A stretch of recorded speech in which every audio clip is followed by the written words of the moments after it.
Lección número 2 para el 13 de julio del 2013. La oración, el corazón del reavivamiento. Continuando con la lección de este trimestre, reavivamiento y reforma. Vamos a ver ahora el corazón del reavivamiento, la oración. El versículo de memoria: pues si vosotros siendo malos sabéis dar buenas dádivas a vuestros hijos, cuánto más vuestro Padre que está en los cielos dará buenas cosas a los que se la pidan. San Mateo 7, versículo 11. Solo en respuesta, dice la introducción, una parte, último párrafo, a la oración, solo en respuesta a la oración debe esperarse un reavivamiento. Dice el Espíritu Profecía, mensaje del libro tomo 1, página 141. Esta semana exploraremos el lugar que tuvo la oración en algunos de los grandes reavivamientos de la Biblia. Comenzamos con el domingo 7 de julio, la oración y el reavivamiento en los Hechos de los Apóstoles. ¿Cuál fue el impacto de la oración en los tiempos apostólicos, en ese gran reavivamiento? Los creyentes mencionados en Hechos, dice la lección, estaban llenos de poder de lo alto. El Espíritu se derramó de una manera notable.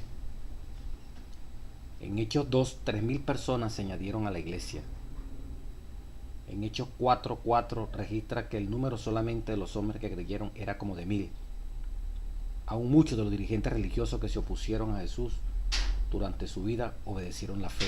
Hechos 6:7. La historia de este crecimiento fenomenal continúa en Hechos 9, donde dice que la iglesia se acrecentaban por toda Judea, Galilea y Samaria. Hechos 9:31. En Hechos 10 al 12 se relata que el evangelio pasó por sobre los límites culturales y geográficos. El centurión romano y el tesorero de la reina de Etiopía se bautizaron. En Hechos 1 dice que unos 120 creyentes se reunieron en el aposento alto. Hechos 1, 13, 15. Las mejores estimaciones arrojan que para el fin del siglo I había por lo menos 1.000.000 de cristianos en el Imperio Romano. Esto es un crecimiento notable según cualquier norma. ¿Qué hizo posible este crecimiento? ¿Cómo funcionaba? ¿Por qué se producía este crecimiento? Sigamos analizando lo que dice la palabra. El folleto dice cuál fue su secreto. Nos mandan a leer los siguientes textos. Hechos 1:4 dice: estando juntos esperaban la promesa del Espíritu Santo. En Hechos 1:8 recibiréis poder cuando venga el Espíritu Santo. Hechos 1:14 perseveraban todos en oración, unánimes en oración y ruego. En Hechos 2:42 perseveraban en la doctrina y en la comunión unos con otros, en el partimiento del pan y en las oraciones. En Hechos 4:31, después de orar, vino el Espíritu Santo y testificaban, dice Hechos 4:31, con gran poder. Estos hombres en este primer siglo, ¿verdad?, cuando arranca la iglesia cristiana, ustedes después ven 120, después 3.000, después 5.000, y seguían creciendo. Y trascendió de Judea el centurión, el tesorero allá de Etiopía, la reina de Etiopía. O sea, no tenía frontera, pero eran hombres de oración. ¿Por qué la oración? La necesidad de compartir, la necesidad de tener poder, de ser oído, de que Dios les acompañara ante el solemne mensaje que Dios les estaba entregando. Es sentir la impotencia de uno y aceptar el poder de Dios que transforme, que le dé fuerza a cada palabra, a cada accionar del hombre. Ellos lo sintieron. Esto conllevaba que si somos impotentes necesitamos tener poder. Y Dios les dijo: esperen hasta que venga el Espíritu Santo y sean bautizados con el poder del Espíritu Santo. Pero tenían que deponer toda actitud egoísta. Estaban unánimes, compartían el pan juntos, se amaban los unos a los otros. Las diferencias por liderazgo, desacuerdos doctrinales, todo eso desapareció. Y se sintieron que necesitaban todo depender de Dios ante la urgente necesidad de predicar a Cristo crucificado, Cristo resucitado. Y no había nada que los detuviese, pues. Y por eso, frente a los peligros y todas las cosas de aquel momento histórico, la oración, el compartir los unos con los otros, las necesidades eran suplidas los unos con los otros. La manera como Dios permitía que, aunque no había un templo para adorar, sin embargo las casas se convertían en casas de oración. ¿Orar por qué? Orar para moverse en medio del peligro de lo que significaba predicar en el tiempo del Imperio Romano, donde ellos eran vistos como ilegales, eran vistos como subversivos, eran vistos como inmorales, por la manera como predicaban el Evangelio, por la manera como compartían, por la manera como entre ellos no había diferencia entre mujer y hombre. Todos necesitaban salvación en Cristo Jesús. Dice aquí el pastor R. Torre, comentando aquí, uno de los predicadores de Avivamiento a finales del siglo XIX, dice: estamos ocupados para orar. Estamos demasiado ocupados para orar. Así estamos demasiado ocupados para tener poder. Tenemos mucha actividad, pero logramos poco. Muchos cultos y pocas conversiones. Mucha maquinaria y pocos resultados. Primera parte. Estamos demasiado ocupados. Hay demasiadas cosas que hacer para orar. Y así estamos demasiado ocupados para tener poder. El poder viene de la oración, de cuánto nosotros nos sintamos impotentes y pues de allí clamar a Dios para que nos habilite, para que nos dé sabiduría, para que nos dé comprensión de lo que tenemos o no tenemos que hacer. Entonces la iglesia primitiva sí comprendió esto. Y desde que estaban en aquel aposento alto, cuando comienza la historia de Hechos de los Apóstoles, hasta todo el transcurrir de los actos de los apóstoles, es una dependencia el estar juntos, unánime, orando, clamando el poder del Espíritu Santo para no tener miedo, para tener la palabra apropiada, para poder alcanzar los diferentes idiomas. Era: yo no lo puedo hacer, tú sí lo puedes hacer. Con la oración todo se puede, sin la oración nada se puede. Era la humildad, el reconocer la debilidad del hombre frente al poder de Dios. Lo que Dios puede hacer frente a lo que uno no puede hacer. Allí está la manera de conectarnos, de entrar en ese contacto con el Rey de Reyes para que nos habilite. El ejemplo de Jesús, en el lunes 8 de julio, dice: compara los siguientes textos, Marcos 1:35, Lucas 5:16, 9 y 18. ¿Qué tres cosas revelan estos pasajes acerca de la vida de oración de Jesús? En Marcos 1, capítulo 35, dice que Jesús, muy de mañana, muy oscuro, Jesús se levantó a orar en un lugar desierto. Fue a un lugar desierto y se puso a orar.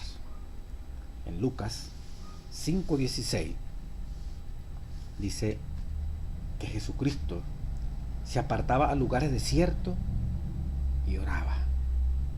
Y en Lucas 9:18 dice que Jesús oraba aparte. Esto implica que personalmente él requería hablar con el Padre, estar en contacto con su papá. Y se iba a un lugar retirado, desierto, no hubiese nadie. Y allí a solas conversaba con su Padre. Le expresaba todo lo que derramaba su corazón frente a lo que le tocaba día a día hacer por usted y por mí y por aquella nación y todavía por nosotros. Pero él, de mañanita, en cualquier momento que fuese necesario, estando con los apóstoles, se apartaba y oraba. A un lugar desierto. Cantaba, ¿verdad?, ese contacto con la naturaleza, tener la oración. Imagínate si ese era Jesús que tenía que hacer eso, ¿qué quedará para nosotros? Cristo estaba continuamente recibiendo del Padre poder para poder comunicárnoslo a nosotros. La palabra que oís, dijo, no es mía, sino del Padre que me la envió. El Hijo del Hombre no vivió para ser servido, sino para servir. No para sí mismo, sino para otros. Él vivió y pensó y oró. De las horas que pasaba con Dios, salía mañana tras mañana para llevar la luz del cielo a los hombres. Diariamente recibía un nuevo bautismo del Espíritu Santo. ¿Cuándo? Diariamente Jesús recibía un nuevo bautismo del Espíritu Santo. En las tempranas horas del nuevo día, el Señor lo despertaba de su somnolencia. Qué bonito era. Dios mismo lo despertaba de su somnolencia, Jesucristo. Y su alma y sus labios eran ungidos con gracia para impartirla a los demás. El homenaje de Guy que era el 11 de agosto de 1910. Todos los días recibió un nuevo bautismo a través de la oración. Antes de enfrentar al día, se encomendaba a su Padre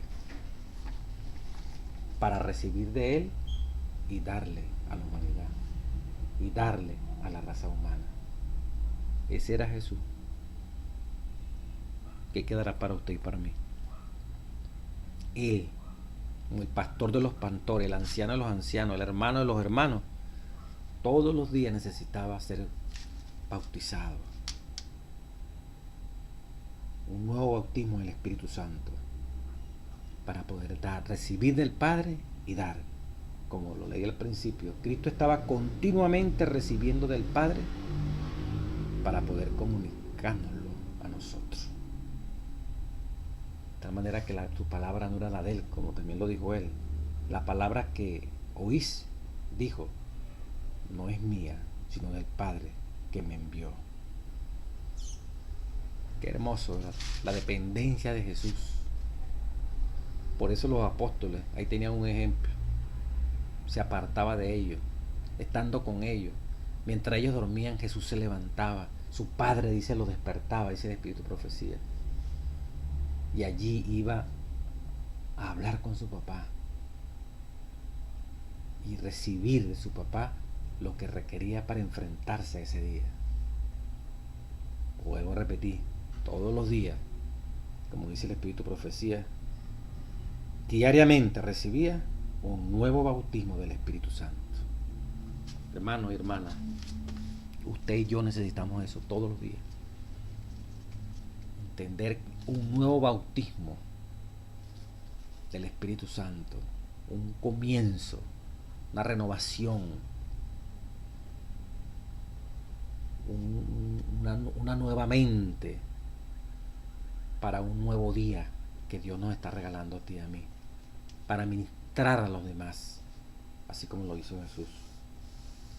Dice, examina los pasajes indicados, identifiquen cada una de las cosas por las cuales oró Jesús. En Juan 17, 20 al 24, Jesús ora por nosotros, los que vamos a vivir en este tiempo, más allá del tiempo de los apóstoles. En Lucas 22, 31, 32, oró por Pedro.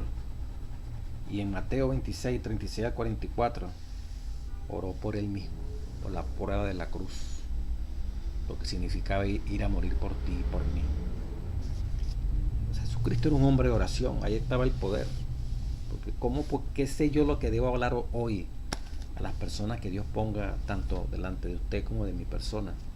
¿Qué mensaje debo darle? ¿Qué debo hablarle? En el transcurso en el día completo, ¿qué sabemos nosotros que va a ocurrir? Pero usted y yo, igual que Jesús tenía un Padre, también nosotros tenemos un Padre que sí sabe lo que va a ocurrir si nos mantenemos fieles a Él. Y Él puede previamente darnos, abrir nuestra mente al conocimiento divino para que las personas, empezando por nuestra familia y los que van a estar en contacto con nosotros en el transcurso del día, reciban la palabra que para Dios es necesario que debe dársele.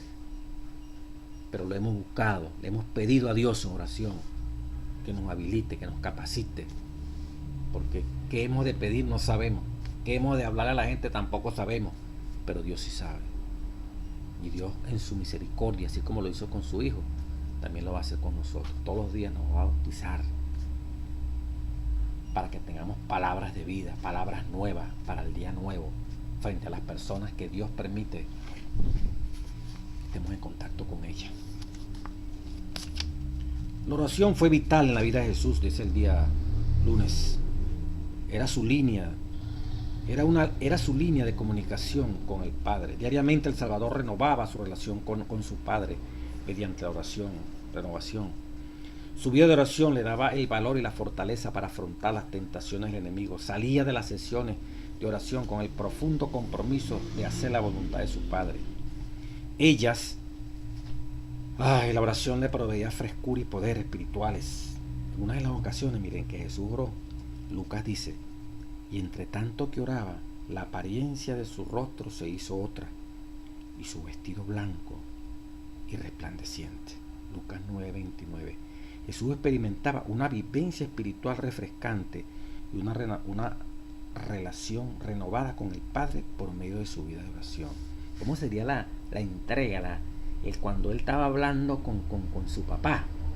Que dice Lucas 9:29, que entre tanto que oraba, la apariencia de su rostro se hizo otra. Lucas narra, ¿verdad? Le narran allí, escribe el texto, que los apóstoles veían a Jesús y cambió su rostro. ¿Cómo será la compenetración? El contacto cambió su rostro, no solamente su rostro, y su vestido blanco y resplandeciente. La apariencia de su rostro se hizo otra y su vestido blanco y resplandeciente. Hasta la ropa que cargaba cambió de color, se hizo resplandeciente. ¿Cómo sería esa conexión padre-hijo, hijo-padre? Es como decir usted y yo en este momento histórico, cuando estamos orando, tenemos que sentir que estamos allí en contacto directo. O sea, meternos de lleno. Así como Jesús se metía, pues. Era tan fuerte la conexión que su cuerpo experimentaba lo que él quizás no sentía, pero los demás lo veían. Rostro transformado, sus vestiduras brillaban. Dios con él con Dios. Es una intimidad, es algo profundo. Debiéramos alcanzar esa experiencia día a día, hermano. Aunque nuestro rostro no resplandezca, ni nuestras vestiduras se hagan más blancas, más resplandecientes, sin embargo, cuando tú y yo entremos en contacto, en oración con Dios, sea una comunión, no una cosa mecánica, no una cosa allí por salir del paso, sino se hace algo de necesidad, algo de que el corazón lo pide. La impotencia, la urgencia de lo que significa vivir enfrentando las tentaciones, las dificultades de la vida, lo que no sabemos que puede ocurrir en el día, alguna tragedia en nuestra familia, fuera de la familia, un desengaño, una traición, un accidente. No sabemos qué puede ocurrir en el transcurso del día. Como Jesús, oír al Padre, pedir al Padre su protección, la compañía de los ángeles, para poder salir y enfrentarse a las tentaciones, a las dificultades, a los sinsabores, a las aflicciones, a la tribulación. Si salimos confiados de que Dios con nosotros, porque lo hemos reclamado, nos hemos aferrado a esa promesa y caminamos con esa promesa, nos recordamos en el día a día, no de las dificultades que estamos viendo, sino del Dios que nos sostiene en las dificultades, no del problema, sino del Dios que nos permite estar en el problema y que nos ha prometido sacarnos. Y así usted puede colocar cualquier otro ejemplo. La vida es diferente, hermano. Con razón Jesús oraba siempre. Con razón los apóstoles tuvieron ese gran reavivamiento. Orando juntos, parten el 9 de julio, importantísimo, como todo lo demás. Aunque Jesús pasaba a menudo tiempo en oración, él solo, hay muchas ocasiones en las que animó a sus discípulos más cercanos a orar con él. Pedro, Santiago y Juan acompañaron a Jesús al monte de la transfiguración, Mateo 17, 1, 2. Los instó a reunirse con él en oración en el Getsemaní, Lucas 22, 39 al 46. Hay poder poco común al estar unido en la oración. En Mateo 18, 19 y 20, Jesús dijo: Importantísimo este versículo. Aquí lo mandan a analizar. Parte del martes 9 de julio.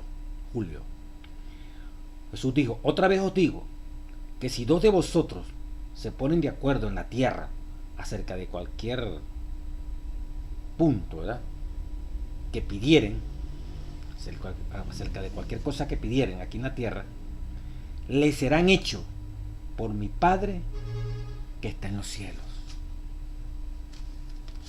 Tremenda promesa esta, ¿eh? Orar juntos. Pero yo quiero que vean lo que dice el Espíritu y profecía, el Espíritu Santo. Se hace la promesa con la condición de que el pueblo de Dios se una en la oración a Dios.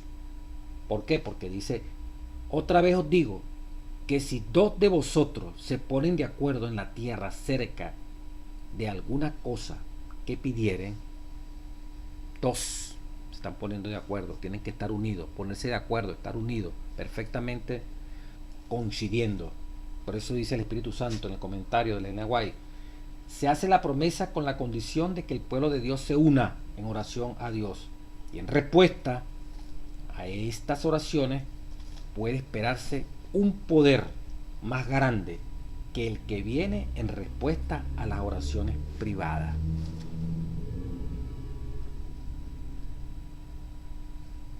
¿Oyó eso?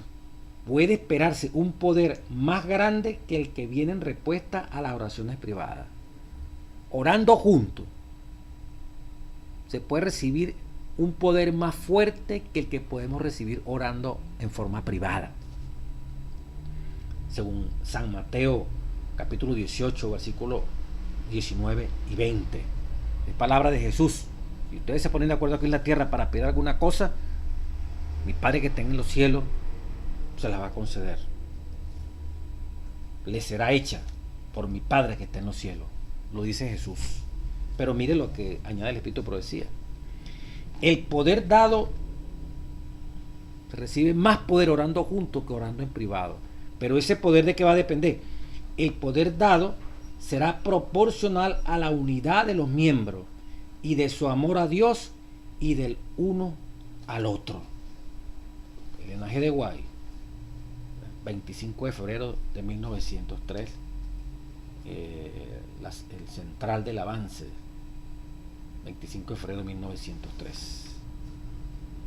El poder que vamos a recibir orando juntos, que es superior que el orar privado, es proporcional. Habrá más poder en la medida que estemos más de acuerdo, amemos más a Dios y nos amemos más el uno con el otro. Habrá menos poder en la medida que simulamos estar de acuerdo, pero estamos menos unidos, amamos menos a Dios y no nos amamos unos a otros como debe ser. Mientras más nos amemos, más poder habrá. Mientras más estemos unidos el uno con el otro, mientras más amemos a Dios y mientras más nos amemos los unos con los otros, habrá más poder en la oración. Recibiremos más poder en la oración. O sea, el estar juntos y orar juntos, reitero y repito, Dios promete darnos más poder que el orar en forma privada. Pero ese poder que vamos a recibir es proporcional a ese estar de acuerdo, a la unidad, al amor a Dios y al amor de los unos con el otro. Entonces es importantísimo el poder orar el uno por el otro, palabra de Dios. Por eso Juan Bullán decía, puedes hacer más que orar después de que has orado, pero no puedes hacer más que orar hasta que no hayas orado. Repito, puedes hacer más que orar después que has orado. Después que usted ha orado, puede hacer muchas cosas más que la oración, pero al revés. Pero no puedes hacer más que orar. Y no hay que fácil orar hasta que hayas orado. Si tú no has orado, todo lo que hagas no va a tener valor. Primero hay que orar. Y podemos hacer muchas cosas más que orar. Pero no podemos, si no ponernos a orar, si no hemos tomado la decisión de orar.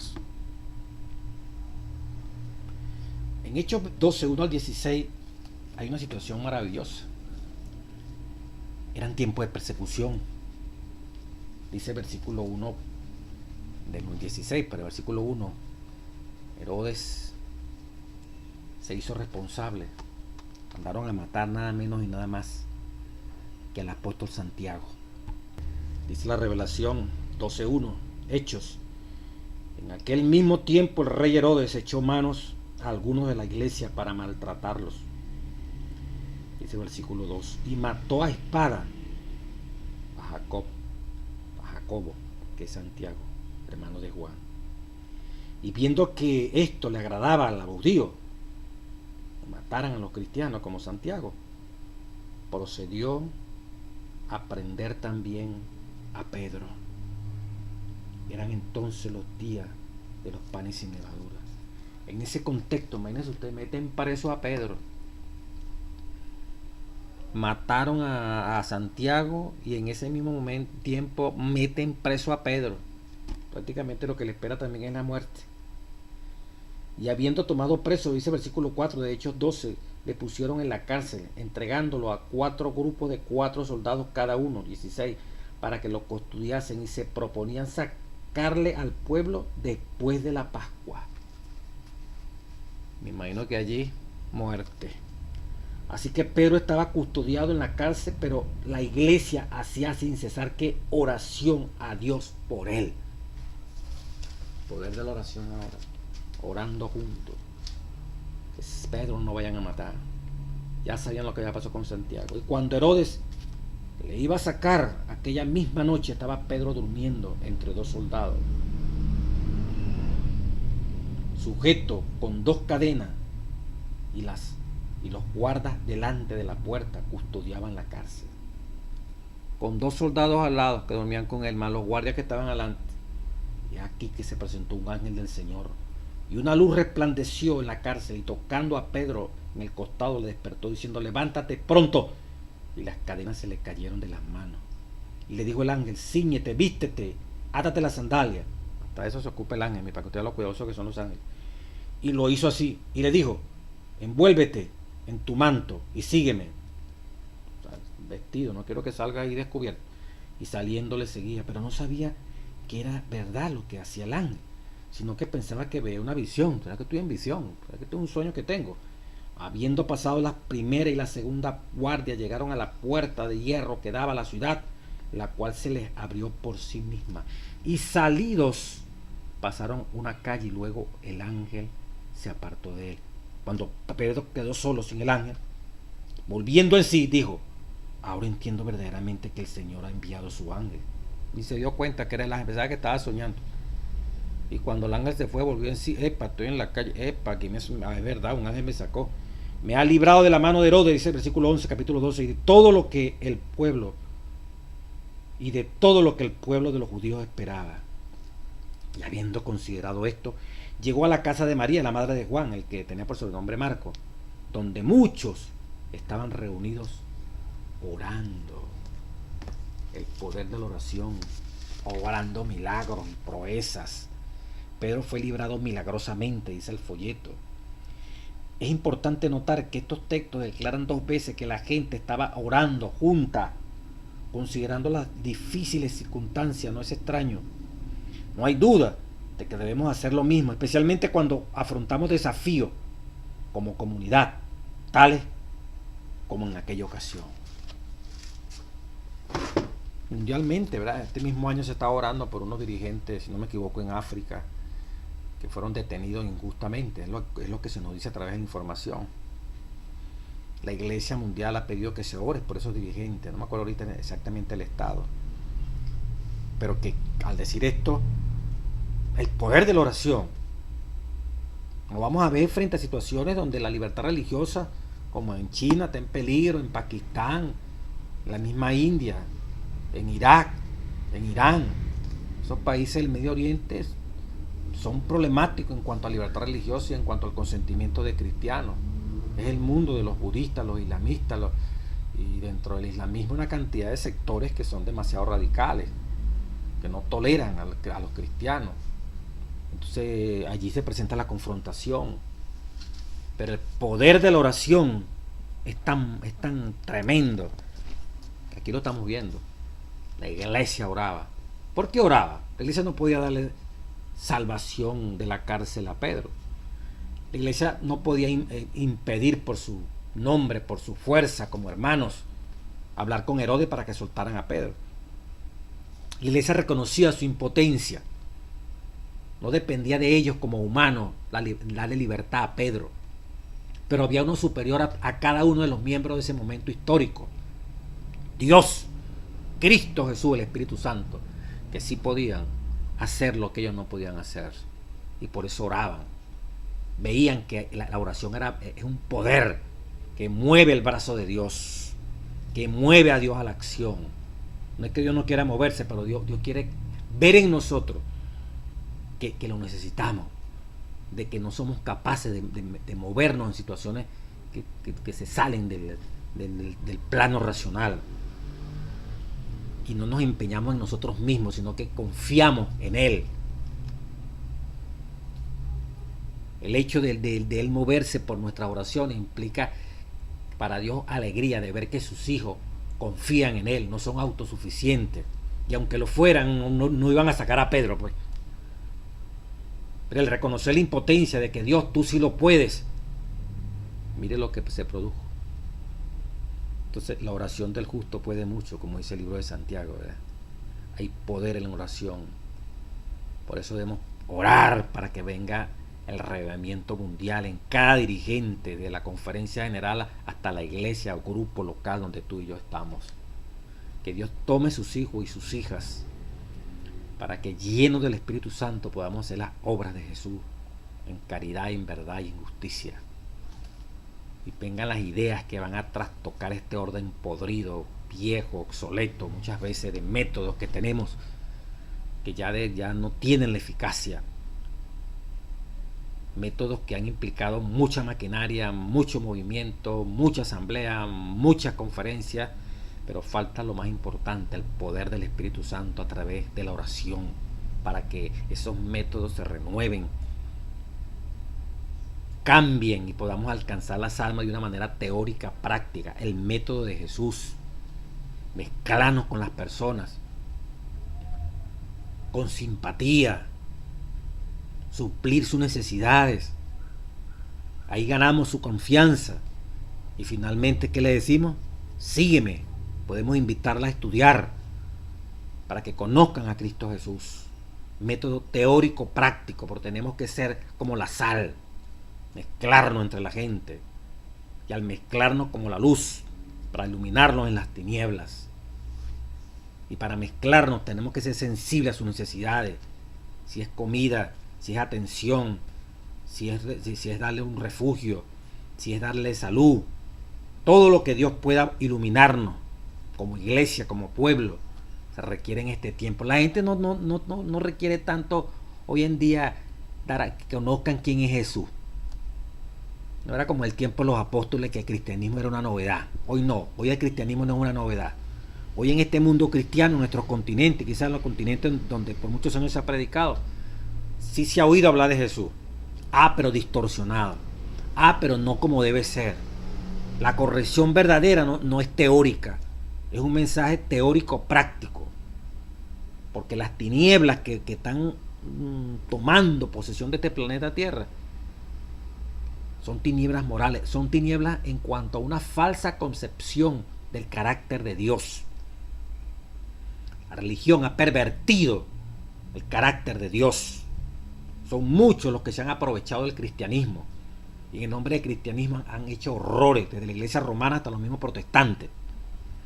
Y hoy en día hasta los mismos sacerdotes como pastores han incurrido en problemas difíciles, junto con sus dirigentes económicos, morales. Sí, mucha publicidad, sí, mucha conferencia, sí, mucho medio de comunicación, de toda naturaleza de religión, de las grandes, de las principales.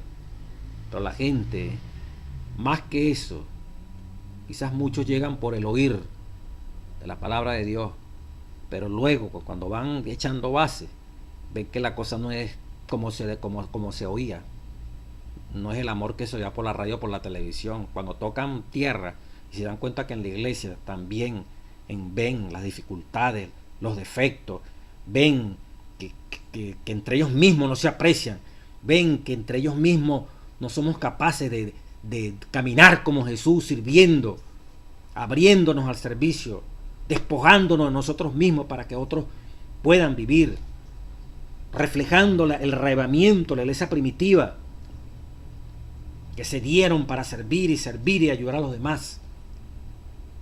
Se decepcionan. Al principio quizás, ay, muy bonito, sí, Cristo, pero cuando toquen tierra y se dan cuenta de que un fulano perencejo, la cizaña los eclipsa. Porque el trigo con puro verbo y con puro ejemplo, el trigo tiene que también hacerse sentir, caminar como Jesús, vivir como Jesús, sanar como Jesús, atender a necesidades como Jesús, tener tiempo como Jesús para orar, para poder suplir física, mental y emocionalmente la necesidad de la raza humana. Cuando esa iglesia se vea caminando en las calles de las ciudades, de los barrios, del campo, la cosa es diferente. Nuestra libertad, día miércoles 10 de julio. ¿Te has preguntado por qué la oración es tan vital? ¿Por qué tenemos que pedir a Dios, el Espíritu Santo? ¿No estás dispuesto a darnos el Espíritu? La respuesta a esta pregunta se encuentra al comprender el respeto de Dios por nuestra libertad de elección. Cuanto más oramos, tanto más permitimos que el Espíritu Santo crucifique nuestros deseos pecaminosos.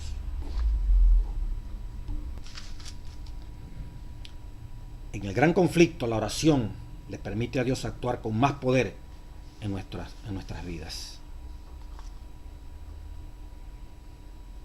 En 2 Corintios 10, 3 al 5, ¿cómo definirías la expresión? Las armas de nuestra milicia no son carnales, sino poderosas en Dios.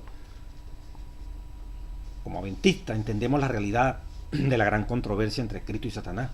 Sabemos que es real y que todos estamos involucrados en ella.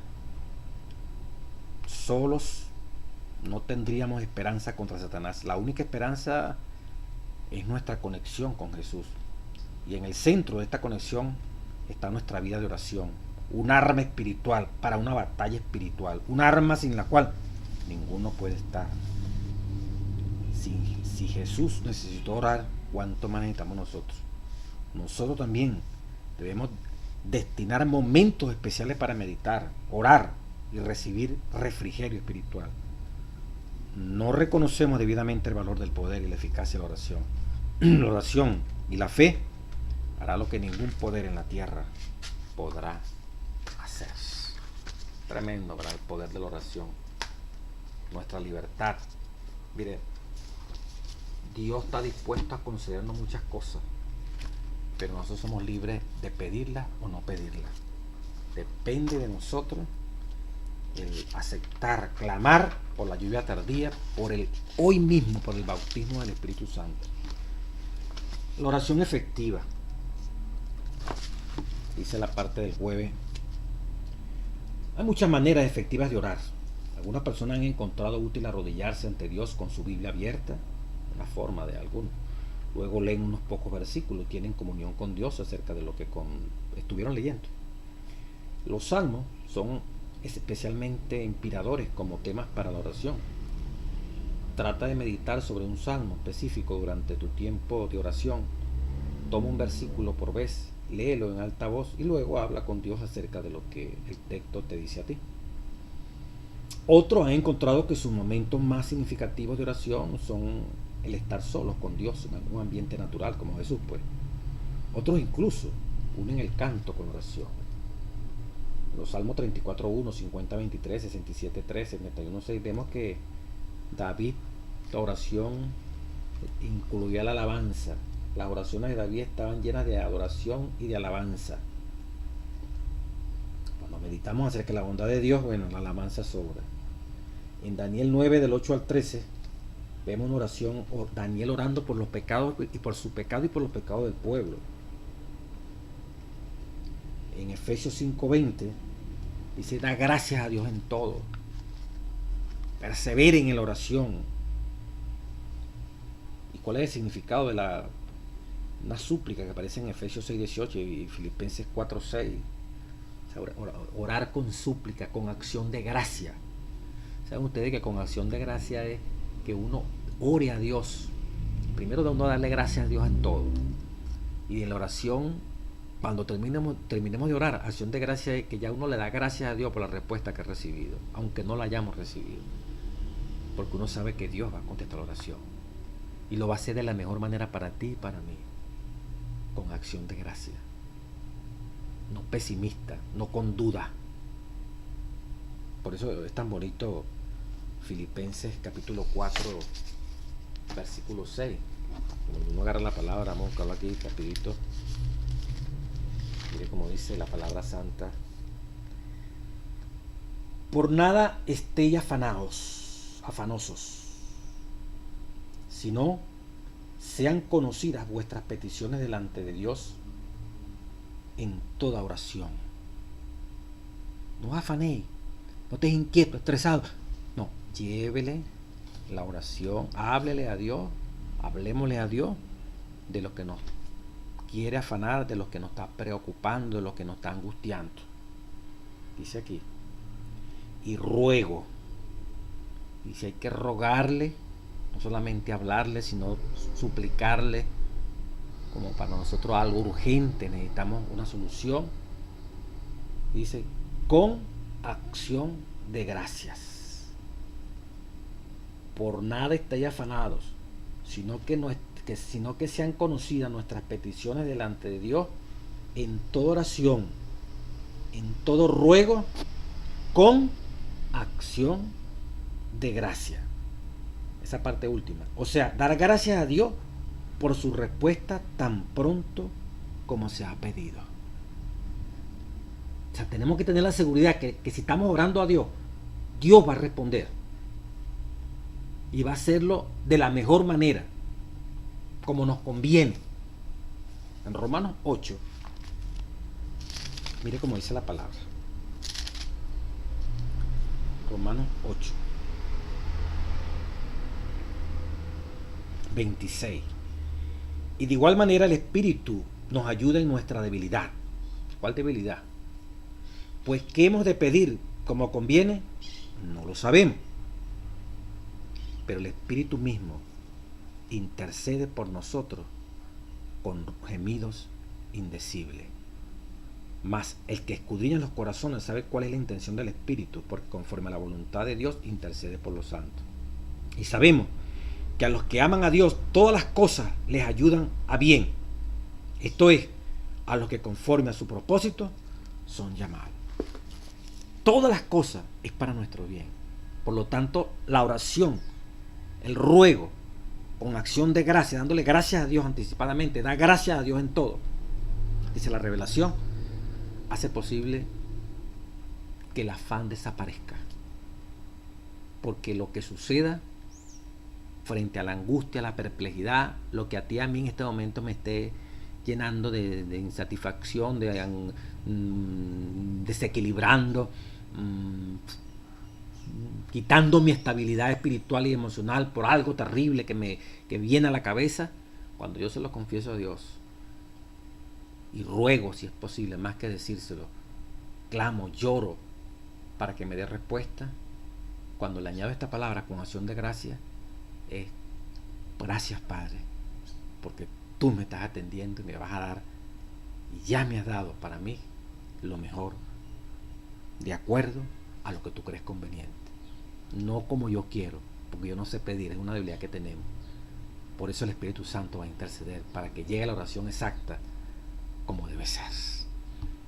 Mire lo que dice en cuanto a la intercesión del Espíritu Santo allí en la oración. La página 222 del libro La oración de Ellen G. de White. Cuando con fervor e intensidad expresamos una oración en el nombre de Cristo, hay en esa misma intensidad una prenda de Dios que nos asegura que Él está por contestar nuestra oración, mucho más abundantemente de lo que pedimos o entendemos. Esa es una promesa que tenemos. Continúa la cita. No solamente debemos orar en el nombre de Cristo, sino por la inspiración del Espíritu Santo. Esto explica lo que significa el pasaje que dice que el Espíritu mismo intercede por nosotros con gemidos indecibles. Las peticiones deben ofrecerse con fe ferviente. Entonces alcanzarán el trono de la gracia. Persistid incansablemente en la oración. Dios no dice, orad una vez y os contestaré. Eso no dice Dios. Su palabra es orad. Sed constante en oración, creyendo que todas las cosas que pedís, recibiréis. Yo os contestaré. No solamente debemos orar en el nombre de Cristo, sino por la inspiración del Espíritu Santo, que el mismo Espíritu Santo nos inspire en la oración. Dice la página 223 del mismo libro, la oración. No solamente debemos orar en el nombre de Cristo, sino por la inspiración del Espíritu Santo. Esto explica lo que significa el pasaje que dice: el mismo Espíritu pide por nosotros con gemidos indecibles. Dios se deleita en contestar tal oración cuando con fervor e intensidad expresamos una oración en el nombre de Cristo. Hay en esa misma intensidad una prenda de Dios que nos asegura que Él está por contestar nuestras oraciones, mucho más abundantemente de lo que pedimos o entendemos. O sea, orar para que el Espíritu Santo nos inspire y ponga realmente la palabra que el Señor quiere oír, y no nuestros caprichos ni nuestros antojos. Palabra de Dios, ¿verdad? Revelada allí en el espíritu de profecía. Termina la meditación del viernes. Dice: presenta a Dios tus necesidades, gozos, tristezas, cuidados y temores. No puedes agobiarlo ni cansarlo. Dios no se cansa. Él tiene contados los cabellos de tu cabeza. No es indiferente a las necesidades de sus hijos, porque el Señor es muy misericordioso y compasivo. Santiago 5:11. Su amoroso corazón se conmueve por nuestra tristeza y aún por nuestra presentación de ella. Llévale todo lo que te confunda tu mente. Ninguna cosa es demasiado grande para que Él no la pueda soportar. Él sostiene los mundos y gobierna todos los asuntos del universo. Ninguna cosa que de alguna manera afecte nuestra paz es tan pequeña que Él no la note. No hay en nuestra experiencia ningún pasaje tan oscuro que Él no pueda leer, ni perplejidad tan grande que Él no pueda desenredar. Ninguna calamidad puede acaecer al más pequeño de sus hijos. Ninguna ansiedad puede asaltar el alma, ningún gozo alegrar, ninguna oración sincera escapar de los labios, sin que el Padre Celestial esté al tanto de ello, sin que tome en ello un interés inmediato. Él sana a los quebrantados de corazón y venda sus heridas. Salmo 147:3. Las relaciones entre Dios y cada alma son tan claras y plenas como si no hubiese otra alma sobre la tierra a quien brindar su cuidado, otra alma por la cual hubiera dado a su Hijo amado, Cristo Jesús. Qué bonito, ¿verdad? El camino a Cristo, página 100.